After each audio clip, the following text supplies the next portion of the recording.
Hey there everybody, I'm Joshua Orro, the Mustang Prince. Welcome to Mustang Prince Orro Reports. And welcome to part 2 of my Halloween 2015 marathon. Now, do you guys know about a company known as Humongous Entertainment? Well, if you guys have had some CD-ROM games for your computers when you were younger, you might.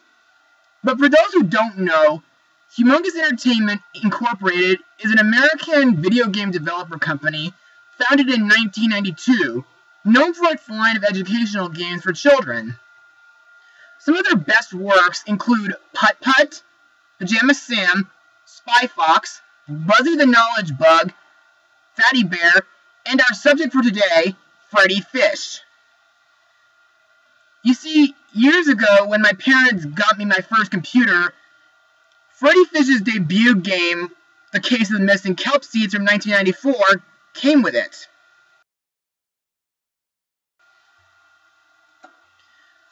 The game included lots of fun things to play with, and there was, well, lots of humorous stuff.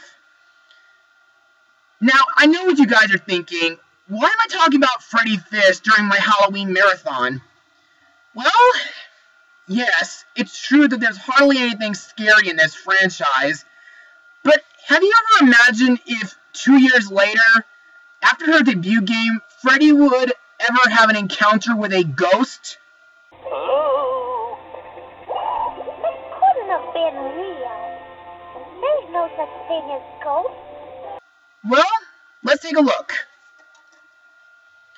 Released for Macintosh on March 29th, 1996, the game is Freddi Fish 2, The Case of the Haunted Schoolhouse. So, let's begin.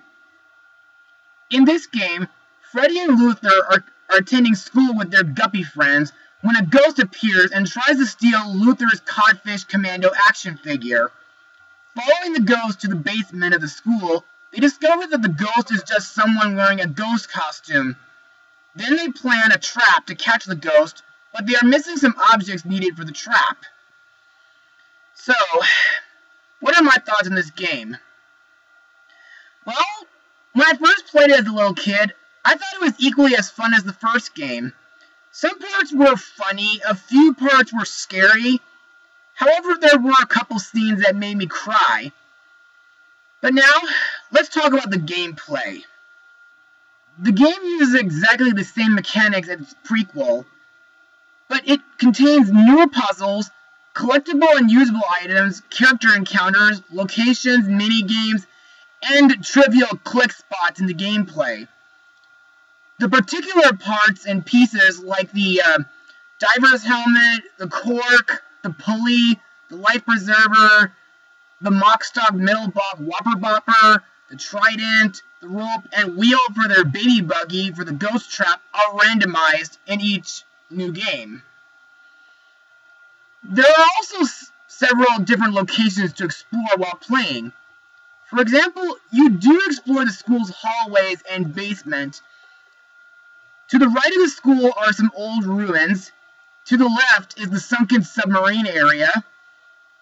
The city area is northeast of the school, where you go to Pulley Emporium, the movie theater, and the Hall of Fame. And lastly, there's the Tide Pools area, which is northwest of the school. Also, for a kid's CD-ROM game, the animation looks pretty good to today's standards. There's also some nice background music, well, mostly, since the school's halls have haunting music. There are also songs sung by each of the characters, whether you click on them or click on something that has a musical note or an instrument. And also like the first game, and the mini games afterwards, you do get to collect purple sea urchins. There are 5 in total in this game. There's also a mini game in the Tide Pools area where you help Luther shoot water at some sneaky crabs. Oh, and fun fact, While the movie theater shows clips that do parodies of stuff like Charlie Chaplin, Godzilla, Dracula, Shakespeare, Superman, Tarzan, and others, it also shows a little teaser for Spy Fox. Now, what's this game reception, you may ask? Well, Freddi Fish 2 was generally well received, getting scores of 74.64% from Game Rankings, 7.6 out of 10 from IGN, 9.5 out of 10 from Electric Playground, 5 stars from PC Magazine, and Unique Gamer gave it a 7.5 out of 10 score. The Game Developers Choice Award awarded it as Best Educational Game in the 1997 Spotlight Awards. Now that we're all done with the gameplay and a little bit of trivia, let's talk about the characters. Sorry, no voice actors this time. Freddi Fish is a yellow goldfish with orange fins and blue eyes. In her franchise, she volunteers to investigate any mystery or crime that has recently affected her friends. She often counters the crooks and catches them with morals and wrongdoings. So you could say that she's like an underwater version of Nancy Drew. Luther is a green fish with beige fins and black eyes. He's Freddy's best friend and sidekick. Not as smart as Freddy, and sometimes a little greedy, but very faithful to his friends and family. Sometimes Luther always gives me a reason to chuckle, especially in this, when he can't resist chocolate-covered worm doodles. We also have Boss and Spongehead, who are two thieving blue sharks who steal valuable stuff, especially for the Squid Father.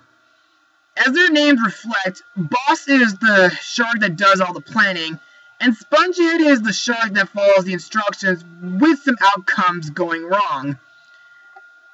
They have a major role in this game, which is, spoiler alert, they're the guys dressed as a ghost scaring the guppies and stealing their toys. When I played this game first, I had a feeling that the ghost was them due to its shape. Next is the Squid Father, who's a giant pink squid who groans and mumbles when he talks. He is constantly grumpy and spends a lot of time stroking his pet white catfish. In his angriest moments, he expels ink. He's based on Vito Corleone from The Godfather, and Ernest Stavro Blofeld from the James Bond movies. He's the guy who told the shark to steal the guppy's toys, because according to Spongehead, he never had a toy in his life.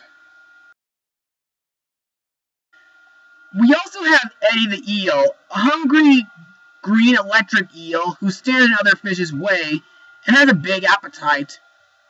He plays the same role here as he did when he was guarding the entrance to the 3 caves, only this time he guards a life preserver, and compared to last time, he's still pretty scary, but not as scary as before. Nobody but nobody gets past Eddie the Eel. And since you don't have a peanut butter and jellyfish sandwich to help to feed him here, you'll need something else to feed him with, like a chocolate-covered worm doodle. Next we have Ray, an aqua-colored manta ray with a fancy for collecting pretty items of value. In the first game, he trades a super-duper Dooga-Booga Poly Gizmo in exchange for a clock from the junkyard. Here, however, he's willing to trade a mock-stock Middlebach Whopper Bopper if Freddy can get him a used trophy, which in this case, Freddy's Spelling Bee trophy. We also have Tucker Turtle, who's a green sea turtle and a good friend to Freddy and Luther. Sometimes when you play this game, he gets his head stuck in a pipe while chasing a worm. and the only way to help him is to use an oil can on him. Next up is Barnacle Bob, an orange octopus who specializes in selling pulleys at the Pulley Emporium. The pulley he sells to Freddi and Luther costs 5 purple sea urchins. However, the other pulleys Barnacle Bob keeps are just displays so he can tell stories about them in song form. Next is Captain Schnitzel, a blue fish who wears a captain's hat and a brown sweater. He's an expert in knots. Speaking of which, he's nice enough to let Freddi and Luther take a rope that's tied to his anchor, only if they can untie it. His songs are my favorite in this game, because each verse ends with "Hey nani nani" and a ha-cha-cha. Next we have Casey, who is a magenta fish shaped like Luther with the same colored fins. He's also a very smart guppy. In this game, he hangs out in the ruins area reading magazines. Sometimes while you play this game, he loses his glasses in a small hole with a strong current.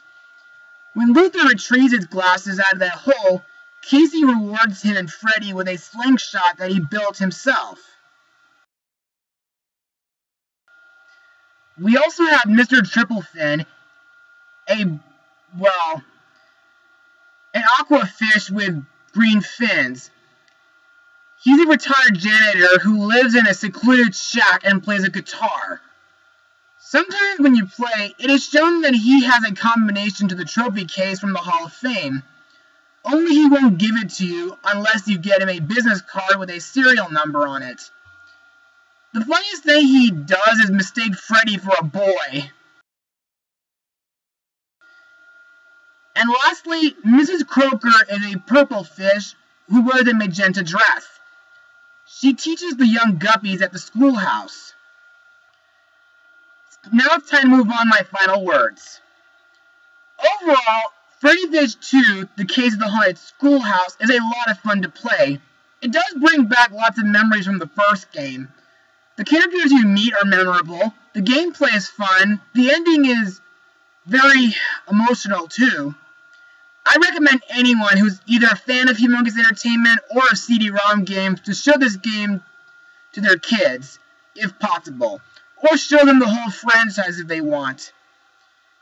I give this game an 89% out of 100. Well, that's it for today, everybody. Be sure to join me for my next Halloween blog. Mustang Power. Freddi, Luther, come be our guest. With you here, we'll try our best. We'll sing and dance and swim all round. When you're here, we never frown.